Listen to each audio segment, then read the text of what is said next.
much for taking time to join me. Well, you're quite welcome. I'm so glad you're giving this attention because this is the biggest civil rights outrage in our country. And the liberals are just closing their eyes to this as if it's okay to discriminate against people who are Asian. Now, in your story, you write Asian Americans make up 13% of students in New York City, but they win more than half of the places each year at the city's selective public high schools. And so now city leaders want to stop that. That's right. They've been actually trying to stop it for several years. Mayor Bill de Blasio wants to approach this admissions issue holistically. That's the same euphemism that colleges like Harvard already use to impose rigid quotas on Asians and turn down Asian applicants with perfect scores, perfect test scores, and extremely good grades, and admit, for example, African-American students whose scores are maybe 200 points lower because they claim it's for diversity. It's really shocking to see how many young Asian people lose opportunities simply because they have slanted eyes or darker skin than somebody else. And better scores. It's amazing that they're punishing success. I mean, if their name is Wong or Lu instead of Luciano or some other ethnic group, they're automatically put in a separate category with real quotas. It amazes me that in the 21st century, in the United States of America, they're doing this in the name of diversity. And the diversity they want is skin color diversity. They don't want intellectual diversity. Oh, no, not at all. In fact, young people are turned down who play the violin, who have extremely good computer knowledge, who have traveled the world, or in some cases, in the cases of many of these Asian students in New York, who have worked their way through school with their parents, working in laundromats and restaurants. I mean, these are poor kids. They're on subsidized lunch programs.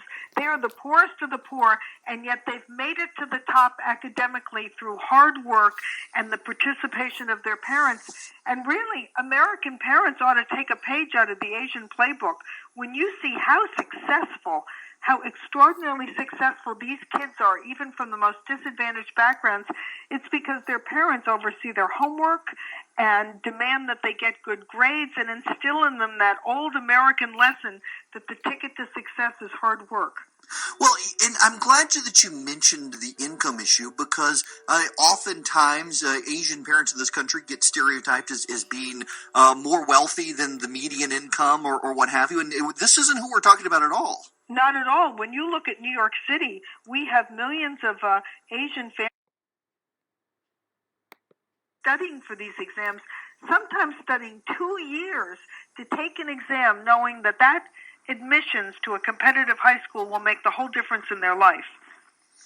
So what's the response going to be? I mean, does the city have the ability to punish these hard workers? Fortunately, it's the state legislature that has the power, and they have repudiated Mayor Bill de Blasio's wacky idea that these kids should not be admitted and that there should be a holistic approach that produces more racial diversity. You know, in New York, you can get racial diversity anywhere. Take a subway, take a bus, go to a movie, walk down the street.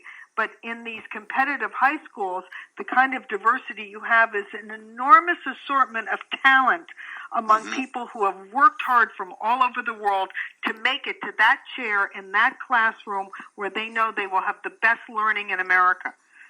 It seems that the more de Blasio tries to transform New York City, it just spirals more and more out of control. Yes, but it's not just New York City. What's really troubling is to see this happening all over the country. The University of Texas, which is before the Supreme Court now, trying to defend its, quote, holistic approach to college admissions, also discriminates against Asians. And Harvard is one of the biggest culprits of all. You apply to Harvard as an Asian, you're put in a separate pile competing only against Asians, and your scores have to be far higher than white or black applicants.